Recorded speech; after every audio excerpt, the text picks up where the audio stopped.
नमस्कार प्यारे बच्चों, मेरे चैनल स्टडी लाइफ में मैं आप सभी का वेलकम करती हूँ। आज की इस वीडियो में हम जानेंगे शैशवावस्था के बारे में। बाल विकास की यह पहली अवस्था है जिसे जाना जाता है शैशवावस्था के नाम से। तो शैशवावस्था क्या है, यह कब होता है, कितने वर्ष तक होता है और इसमें बालक में क्या क्या परिवर्तन होते हैं, तो आइए जानते हैं। जन्म से लेकर 6 वर्ष की आयु होती है शैशवावस्था। हर व्यक्ति के लिए है यह। जन्म से लेकर 6 वर्ष की आयु तक की जो अवस्था होती है वह कहलाती है शैशवावस्था। कुछ मनोवैज्ञानिक के अनुसार शैशवावस्था 5 से 6 वर्ष तक की आयु को कहते हैं। कई मनोवैज्ञानिक 5 वर्ष तक मानते हैं और कई मनोवैज्ञानिक 6 वर्ष तक मानते हैं, लेकिन मुख्य रूप से 6 वर्ष तक की आयु को ही शैशवावस्था माना जाता है। समाजीकरण प्रक्रिया की प्रारंभ होने की अवस्था। बालक का जो समाजीकरण है, घर, परिवार, आस पड़ोस, समाज में रहना, वह कब प्रारंभ करता है? शैशवावस्था से। जन्म के बाद ही उसका जो है समाजीकरण होना स्टार्ट हो जाता है।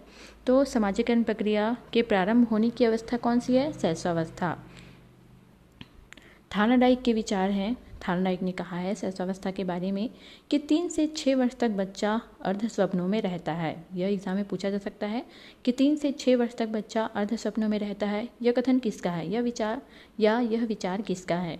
तो यह विचार जो है वो थार्नडाइक का है। थार्नडाइक ने कहा है कि 3 से 6 वर्ष तक बच्चा जो है अर्ध स्वप्नों में रहता है, मतलब अर्ध अर्थात आधा, स्वप्न अर्थात सपना। तो बच्चा जो है आधे सपनों में रहता है। आपने देखा होगा कि 3 से 6 वर्ष तक की आयु का जो बच्चा है वो उसकी जो मेंटलिटी है या उसका जो सोचने की जो क्षमता है वो जो हकीकत है उससे परे होता है, अर्ध स्वप्न की वह अवस्था में रहता है। एक नवजात शिशु का कद कितना होता है या उसकी ऊंचाई कितनी होती है? तो एक नवजात शिशु जो है उसका कद होता है 20 इंच। एक नवजात शिशु का भार होता है, ये एग्ज़ाम में पूछा भी जाता है कि नवजात शिशु का कद कितना होता है, तो उसका कद होता है 20 इंच और नवजात शिशु का भार होता है 6 से 8 पाउंड। शैशवावस्था को सीखने का आदर्श काल कहा है, और शैशवावस्था को सीखने का आदर्श काल किसने कहा है? तो यह कहा है वेलेंटाइन ने। वेलेंटाइन के अनुसार शैशवावस्था को सीखने का आदर्श काल कहा जाता है। शैशवावस्था ही वह उम्र होती है जिसमें बालक की सीखने की गति जो है वो अति तीव्र होती है। आप जो भी चीज़ उसे सिखाएंगे शैशवावस्था में, वो बच्चा जो है बहुत ही जल्दी अनुकरण करेगा। आपने घर परिवार में देखा होगा, आप जो शब्द बोलते हैं बच्चा जो है उसको बहुत जल्दी गेन करता है। तो शैशवावस्था को सीखने का आदर्श काल कहा गया है। सबसे तेज शारीरिक विकास होता है किस अवस्था में? शैशवावस्था में। सबसे तेज शारीरिक विकास आपने देखा होगा, उसकी जो ऊंचाई है वो बढ़ती है, भार बढ़ता है, और तो उसका शारीरिक विकास हर प्रकार से शैशवावस्था में बहुत तेज़ी से होता है। विकास की प्रक्रिया होती है गर्भावस्था से लेकर जीवन पर्यंत तक। विकास की जो प्रक्रिया होती है वो गर्भावस्था से जीवन पर्यंत तक होती है। भाषा विकास पर सर्वाधिक प्रभाव पड़ता है घर का। भाषा जो बच्चा सीखता है उसका सर्वाधिक प्रभाव किसका पड़ता है?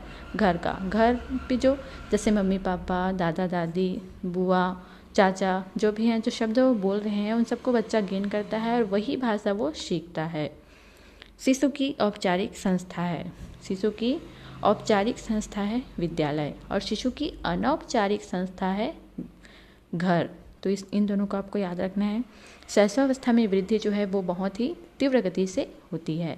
तो आज की वीडियो में बस इतना ही। इसी प्रकार की और वीडियो देखने के लिए हमारे चैनल को सब्सक्राइब करें, वीडियो को लाइक और शेयर करना न भूलें। धन्यवाद।